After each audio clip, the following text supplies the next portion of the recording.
niya, alam mo, wala akong masasolve na problema kung iiyak ako. So sabi ko, ano lang, ang kailangan ko lang ngayon ay ang mensahe mo sa kanila para hindi, mabigat sa loob, sa damdamin nila.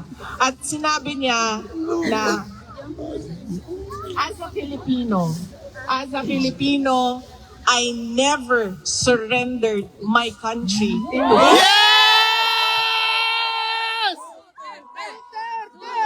We love you, Tay!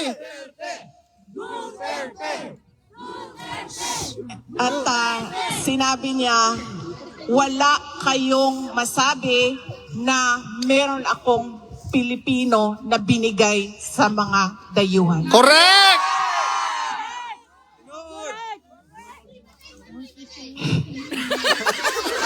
So yun ang